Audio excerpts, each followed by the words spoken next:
Welcome to Future Dragon Rocket. I am not Ryan Reynolds. So this is going to be my full spoiler review of Captain America Brave New World. To start with, this exceeded my expectations. I always go into movies with no expectations. Not low expectations, but no expectations. I think there's a big difference there.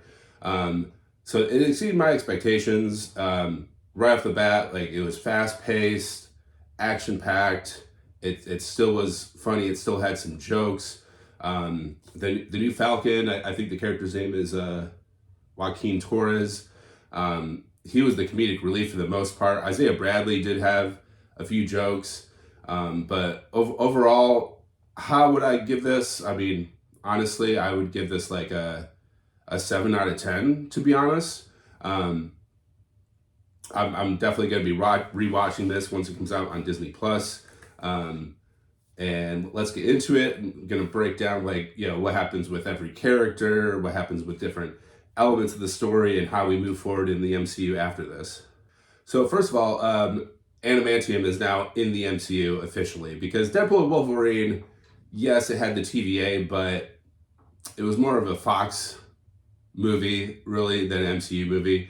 But Adamantium is definitely shown and mentioned in the movie, but not too much, and it's definitely not tested out. Like its strengths and powers are not demonstrated at all. The Celestial Island, it's shown, it's mentioned. Finally, everyone for so long was like, "Is Marvel just going to ignore this?" And finally, those people can shut the hell up. Like they finally have shown it, and it's in part of the story. So anyone who was bitching about, oh, Marvel's just going to ignore this huge adamantium island sticking out of the Indian Ocean, shut the hell up. They addressed it. It's in the second to final battle. It's not necessarily the final battle, but it's a pretty cool aerial battle around the island, which I thought was pretty fun to watch. The new vibranium wings that Sam has are awesome. Vibranium and Wakanda are mentioned a little bit. We don't see any Wakandans in the film at all whatsoever. But the wings are now infused with vibranium as a gift from the Wakandans to Sam Wilson. And pretty early on in the movie, I think essentially during the first kind of fight scene, battle scene, he definitely, there's definitely a big nod to the Black Panther move when he, absorbs all the energy in the original Black Panther movie and then just pounds the ground, and everyone around just goes flying from the energy. So that was really cool throwback to Black Panther, considering Sam Wilson as vibranium in his Captain America Falcon wings. Joaquin Torres as Falcon, he was the comedic relief. He was hilarious. I hope we get him again and again in the MCU. Isaiah Bradley and him had some really cool back and forth jokes going on together. Isaiah Bradley, I thought was really well used in this movie. I don't think we'll see him again. I mean, he spent 30 years in prison. He was essentially brainwashed or framed to try to assassinate the president, so he ended up back in jail. But at the end of the movie, Sam Wilson gets him out of jail, so I think he's just gonna essentially retire from here on out. But it was really cool to see Isaiah Bradley in action. He starts out at the gym. Sam takes Joaquin Torres meet Isaiah Bradley, and he thinks he's just this old guy in the gym, and then he throws a whole punching bag at him. That was really cool. And then the whole White House scene of Isaiah escaping after trying to assassinate the president, that was really cool too. I'm glad we got Isaiah Bradley back in the MCU again. Ruth, the Sabra character, first of all, that character never needs to be shown again. She should have never been in this movie at all whatsoever. Just a completely pointless, unwarranted character. And she had a much bigger role in this movie than I even expected. I mean, she had a pretty big role in the trailer, but she had a much bigger role in this movie than I thought. It was a little bit unnecessary. It was something that any character could have done, any actress could have played. Also super small. It was almost unbelievable she was that good of a fighter, because she was literally the size of a 10-year-old. And I think we got tricked a little bit with leaked photos last year when they were coming out, because there was a funeral scene with Sam Wilson and Betty Ross. So we kind of thought that General Thunderbolt Ross, President Ross, was going to die in the movie. But President Ross ends up not dying. You think he might die either from his bad heart, his old age. Red Hulk is somehow gonna die, or Sam Wilson or someone else is gonna kill them. But no, President Ross ends up in prison after it's revealed that he's Red Hulk. He didn't know he was Red Hulk, but he was getting infused with pills from the leader. The pills were kind of helping his heart to keep him alive, but also infusing him with gamma radiation. So I thought that was very well written about how President Ross became Red Hulk. So at the end, no one dies, so we could technically see any of these characters again in the MCU. Both President Ross and the leader end up in the Raft, the prison out in the ocean, the super prison for supervillains. And we finally see Betty Ross again. We haven't seen her, I think, 17 years since the Hulk movie in 2008. So Liv Tyler visits her dad, President Ross, on the Raft, the super max prison in the ocean. So we finally got to see her again. She had like 2-3 lines in the movie. She was on screen for maybe 60 seconds, 1 minute. So the leader was the secret villain in the movie, and I thought it was pretty good. He had a pretty good reason to do the things that he was doing. He was pretty much off screen for most of the movie, but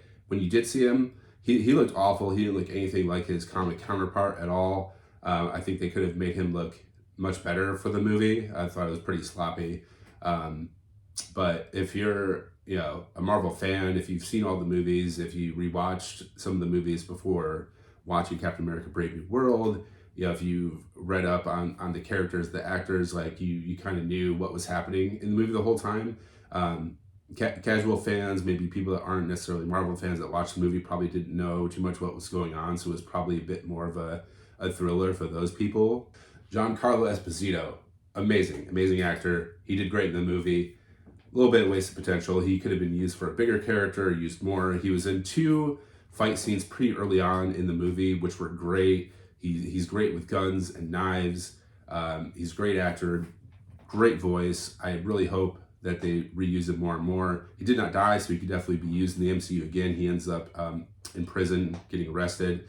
And he has said, the actor in real life has said in interviews that he will be in an MCU Disney Plus show after Captain America Brave New World. And I'm hoping that's Daredevil, because if you watch the film and see him as, I think his character's name is Sidewinder, if you see his character in here, he's got to be in Daredevil. I don't know what other Disney Plus MCU show he could possibly be in besides Daredevil, with the amount of action and brutality that his character displayed in this movie. Isaiah Bradley was awesome. I don't know the actor's name, but he did a great job in the movie. The 2 scenes that he were in were badass.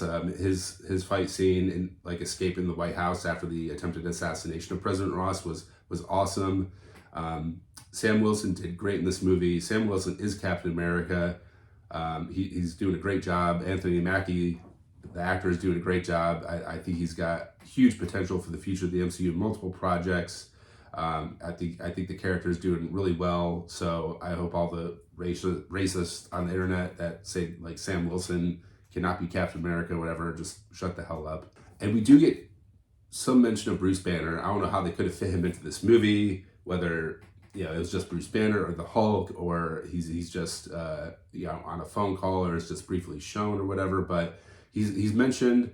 Ant-Man is mentioned twice. I think Sam Wilson jokes to Joaquin Torres about meeting Ant-Man, but the only other cameo we actually get in this movie is Bucky Barnes.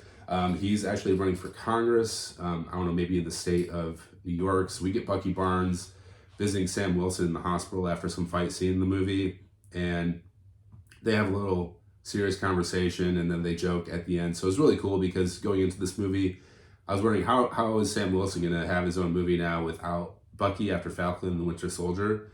So I'm glad Bucky showed up, and now I hope Sam Wilson shows up at the end of Thunderbolts trying to recruit characters for the new Avengers. Overall, it's a really good setup for the future of the MCU. Like I said earlier, it was fast-paced, action-packed. There was some comedic relief. Overall, probably a 7 out of 10. The post-credit scene is Sam Wilson visiting the leader in the Raft, the Supermax prison out in the ocean. And the leader is kind of describing how Sam Wilson and the other heroes, fight to protect this world, but there's other worlds out there, and is he ready to protect this world against the other world, and that the others are coming. I got this huge flashback to Lost, the TV show. You should definitely watch that. It's been out for like 20 years or something, but the others are coming. So that's reference to the multiverse, maybe Doom, maybe the Beyonder, but the others are coming. So that was a pretty cool setup.